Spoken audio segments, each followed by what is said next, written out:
Revenge of the Sith got a re-release. What I find funny is that Phantom Menace got a re-release and then Attack of the Clones got nothing. I kind of feel like theaters knew that not a lot of people were going to see that one because it's the weakest of the prequels in my mind. Revenge of the Sith is by far the most exciting prequel movie, so let's get on with it. Let's review Revenge of the Sith for its 20th anniversary release. Here we go.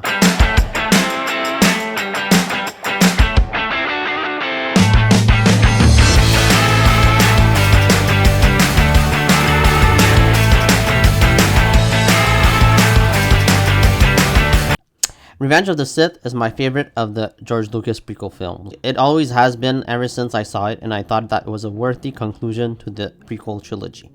The film is exciting, mostly well acted, and emotionally resonant, and the movie also has some very good effects and also some very bad effects. It's got some very wonky effects that really don't hold up, but I think that it's got some good effects as well. It's a mixture of both, in my opinion. Some of the effects look fake. Also feels very obvious that the actors are acting in green screen environments because they're all mostly walking along long hallways and they are never interacting with any of the environment around them. The effects that look great are like mostly the entire opening battle sequence. I feel is really just fantastic, and the duel on Mustafar and the Emperor versus Yoda I feel are very well done. These scenes I think are the standouts of the entire film. They look great, and also like the opera scene, the effects look great there. And I'm gonna give props to Hayden Christensen in this movie. I think that he is much better than in Attack of the Clones. I love Ewan McGregor as Obi-Wan Kenobi. I think he is a lot better as well than he was in the previous two movies, even though like he's the best part of the prequel trilogy. And even Natalie Portman I think is better. Like the actors I feel are a little more seasoned in their roles. They're a little more like used to these characters, used to the environments. I feel like the chemistry is a little more there with these characters. I am a big fan of Revenge of the Sith. Like I said, it's probably in my top 5 Star Wars film. If I had to rank, like I'd say the original trilogy first, then Rogue One, and then Revenge of the Sith. I think that these are my top 5 favorite like Star Wars film period. But most of the time, like you can tell that the actors aren't really like in these real environments that the film is trying to sell you, and that's kind of a bummer. But I think that Revenge of the Sith is mostly the prequel that has the better effects out of all of them. It is the movie that I think sells the effects a lot more than, let's say, Attack of the Clone or The Phantom Menace. The clones, they don't feel real at all, and I think that's a mistake. Like they should have at least hired some people and made some real armor for the clones. They look just completely cartoonish, and like there's a moment that takes me out of the film every time is when Dooku sort of does this like flip over the balcony, and he feels really just right out of the cartoon. This movie starts off with a fantastic opening battle over Coruscant. I think that this battle is really great, and like supposedly this was like at least hour long. It was just like this super long battle that George Lucas had to pin down, and I think that the finished product is still really exciting. It's got a lot of good humor. Like I love the line, "This is where the fun begins." The prequel quotes are really like memeable, and I love the prequel memes. I think they're fantastic. They go get Chancellor Palpatine, and Anakin and Obi-Wan, they fight Count Dooku, and it's such a great sequence. I love this entire duel, and I always predicted, even before the movie was coming out, that like Count Dooku was gonna die in like the first act of the film, because we didn't really see him in any of the trailers, and I thought that his death was real well done. And I love that like Palpatine almost orders Anakin to do it, like he's just like, do it. It's just a great scene, and I love that Anakin has like his blue lightsaber and his red lightsaber, and then he just like chops off Dooku's head. And it's just a great way to foreshadow like Anakin's fall. It's just a really great moment. The Jedi, Anakin and Obi-Wan and R2, they get captured by General Grievous. This entire fight scene is pretty cool. I like Grievous as a character. I think that his cough is annoying. I don't like his cough. I like his design. But I think that his cough is just like stupid. Like, why would a robot have a cough like that? It just doesn't make any sense to me. I get it, like it was George Lucas' cough because he was sick and then he recorded it. I just don't like the cough. I feel like General Grievous would have been a lot more menacing if he didn't have it. But yeah, General Grievous, he escapes while the two Jedi fight off the droids. And he just puts out every escape pod so the Jedi can't leave the ship. And they are stuck there with the Chancellor. Anakin, being the great pilot that he is, he manages to land the ship without crashing it, thankfully. And Chancellor Palpatine and Anakin and Obi-Wan are completely safe, and R2, of course. It's completely over the top too, the way like the big ship lands. Like, they would have never survived that. Like, you kind of just go with it. But it would have never happened that way. Like, I like the reunion with Padme and Anakin. I love the theme that plays. I think that they have much better chemistry in this movie than in Attack of the Clones. Their dialogue is a little better too. It's not like amazing dialogue, but at least I can watch it without like laughing. Attack of the Clones, their dialogue is so cringeworthy. It's really badly written. But here, at least, like, you can watch their relationship and actually buy into it. I buy that these two are in love a lot better than I did in Attack of the Clones. And then Padme tells Anakin that she is pregnant. And it comes to a shock to Anakin, but he accepts it. Like, at least he acts like he's happy, even though he's a bit worried that she is pregnant because they are not allowed to be together. And I don't know how they would have kept this secret, but hey, I guess they would have still kept the child. I don't know what they would have done. My favorite scene in Revenge of the Sith is like the opera house scene where the Palpatine tells Anakin the story of Darth Plagueis the Wise. It's not a story that Jedi would tell you. I love that moment so much. I think it's a lot of people's favorite scene in Revenge of the Sith, and I love the acting here. I love the acting between Hayden Christensen and Ian McDiarmid. This is Ian McDiarmid's favorite performance of his in the Star Wars universe. He said that in one of his interviews, and I would agree with him. I think that it's his best performance. Palpatine appoints Anakin to be member of the Jedi Council, even though Anakin is too young to become a Jedi Master. The Council sort of agrees to it because they want Anakin to get closer to Palpatine, because they're starting to realize that Palpatine might be evil. He might just be pulling the strings, so they want Anakin to spy on him. And so they allow him to be on the council, but they don't allow him to become a master, which angers Anakin. And I think that his anger is justified, because it's really like kind of dumb that they would allow him to be on the council and not be a Jedi Master. Like, it doesn't really even make any sense, like, because he's one of the strongest like Jedis of all times. I don't understand why they don't really trust Anakin, but they don't allow him to become a Jedi Master. Obi-Wan travels to Utapau, and I love the final meeting between Obi-Wan and Anakin as friends. And it's really just like them saying goodbye to each other, because next time they'll meet enemies. And I think that moment was really well done in the entire film. It's one of the best moments in the entire prequel trilogy. Such a tragedy near the end of the movie when Anakin turns bad. So Obi-Wan travels to Utapau, where he meets this alien leader who tells him that they were taken hostage and Grievous is like controlling things. So Obi-Wan goes after Grievous, and he manages to defeat Grievous, and Grievous gets taken out too easily in my opinion.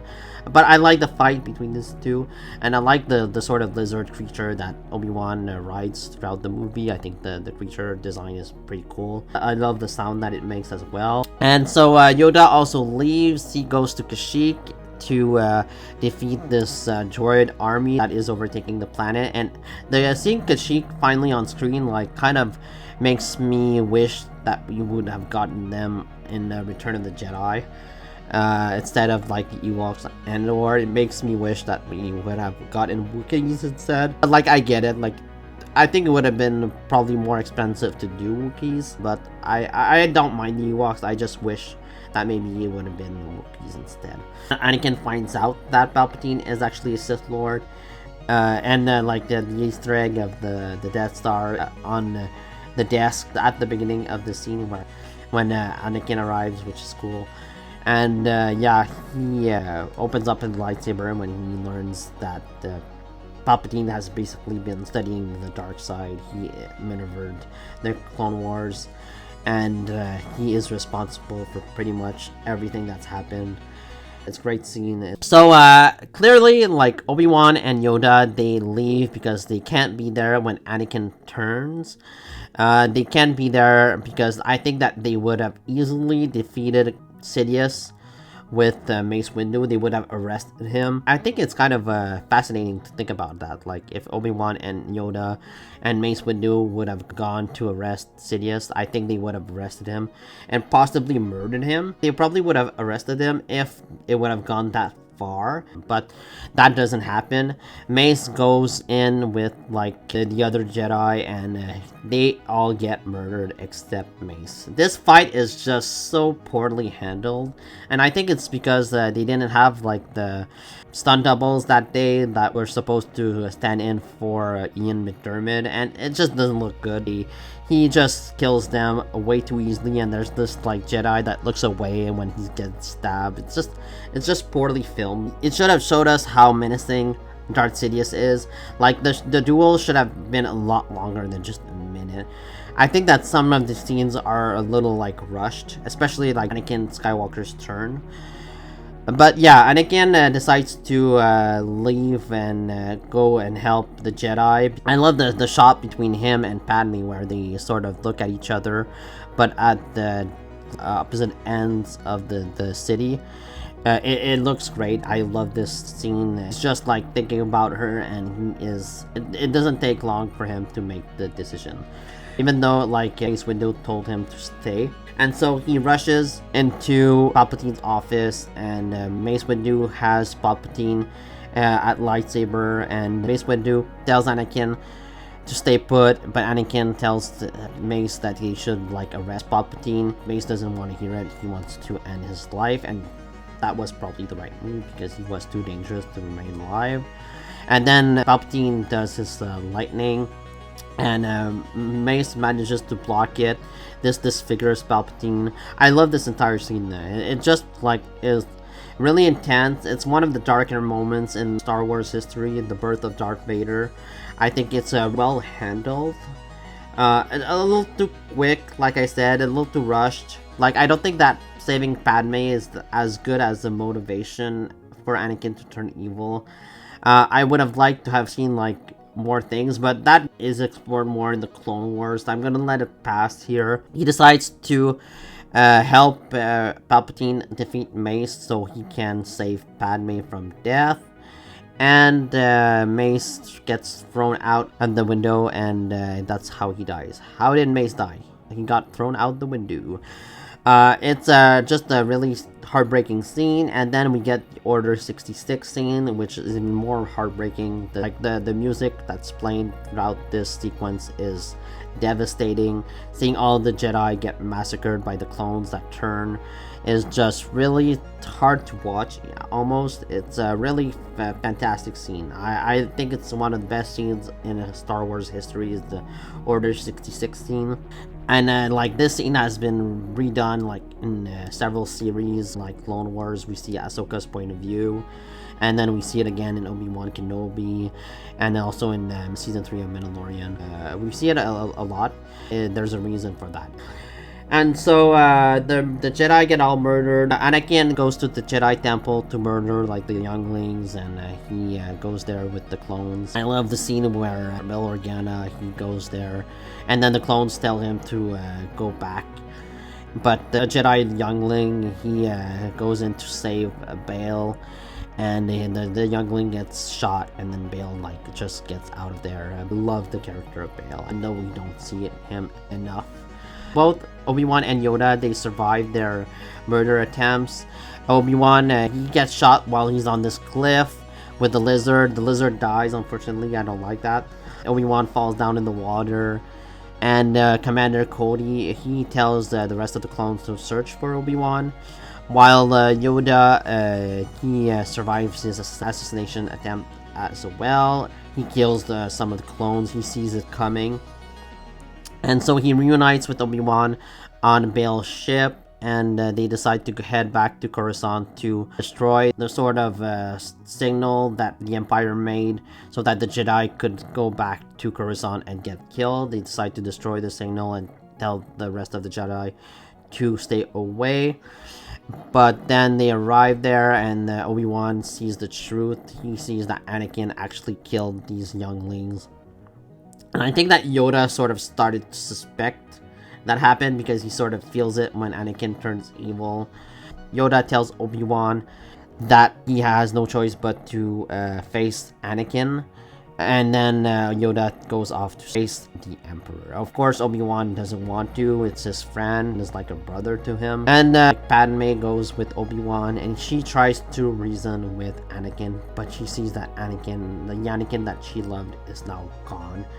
I don't really like the line, "You're breaking my heart." I don't like that line. I think that the scene is pretty well handled, and I love the moment where like Anakin sees Obi-Wan and he is super angry. And he blames Obi-Wan for like almost everything, but the two of them, they duel on Mustafar, and yeah, this part of Revenge of the Sith, the duel between Anakin and Obi-Wan on Mustafar, and Yoda and Palpatine in the Senate, is just really one of the best like duels of all time. It's probably my second favorite. My favorite duel is in the throne room in Return of the Jedi. That is my favorite, and then this is probably my second favorite, like Anakin versus Obi-Wan and Yoda versus Palpatine. The way that intercuts one another is fabulous, and like John Williams' Battle of the Heroes theme is just fantastic. It's really fun to listen to, and of course like the dialogue between Anakin and Obi-Wan is just really amazing. It's a little cheesy sometimes, but it's become so memeable, like I have the high ground and you underestimate my power. Like in the high ground moment, it's so stupid because like Darth Maul had the high ground over Obi-Wan, and Obi-Wan still managed to survive. Like even Hayden Christensen makes fun of the high ground moment in one of his interviews. I hate you. You were my brother, Anakin. I loved you. But yeah, this entire sequence, these two duels are awesome. Obi-Wan leaves Darth Vader like completely burned and scarred, and he leaves his friend there. He should have killed him to like end his suffering, but like then we would have never gotten Darth Vader, I guess. And so Obi-Wan leaves Anakin on Mustafar, and Emperor Palpatine, he senses Anakin's in danger, and he goes to Mustafar to help him. While Obi-Wan sort of wins the fight, Yoda fails. Yoda decides to go in hiding after the birth of the twins, and I love that they do the birth of the twins at the same time of the rise of Darth Vader, like of the birth of Darth Vader. I thought that was a cool parallel, the way they do it. I don't love the no in there, like the way that Darth Vader screams no when he finds out that Padme is dead from Emperor Palpatine, which is a lie, by the way. Like Emperor Palpatine doesn't really know that Padme is dead. He's just being a dick right there. Emperor Palpatine loves to manipulate Darth Vader. He's been doing it ever since he's been a kid. And so yeah, Padme gives birth, and she is dying. She has lost the will to live, which is really just a bad thing that George Lucas came up with. I would have much preferred for him to actually like let her live and let her start the rebellion, but I think that George Lucas didn't like leaving her story like open-ended, but that's silly. I think that was a wrong move on his part to just like kill her off, because I think that it would have given her a lot more to do as a character if you had kept Padme alive for a couple of years after Revenge of the Sith. but she's dead. The funeral takes place, and like a lot of people attend, and of course, the we see the Death Star get built. We get a shot of Emperor Palpatine and Darth Vader together in the Star Destroyer, and it's a really good tie-in to A New Hope. And of course, we got Bail Organa, who delivered his baby to his wife, and it's great seeing them together. I love the ending here where Obi-Wan delivers Luke over to Aunt Beru and Owen Larson. The music is just fabulous, and the New Hope scene where Luke looks out on to the sunset, the Twin Suns, is my favorite scene in the entire saga. So I am really just loving that George Lucas ended the trilogy right here on Tatooine. I think that's the best compliment I can give Revenge of the Sith, is that it leads to better things and leads to the original trilogy. Is it too much nostalgia at times? Yeah, but I feel like it's handled well, and I love the ending of this movie. It ends on a somber note, but at the same time gives the viewer a little hope as well. Like I said, I'm a big fan of Revenge of the Sith. I think it's the best prequel movie of all of three of them. I think it's the most exciting. This is the story that George Lucas really wanted to tell. I'd give Revenge of the Sith a B+. It's a satisfying Star Wars movie.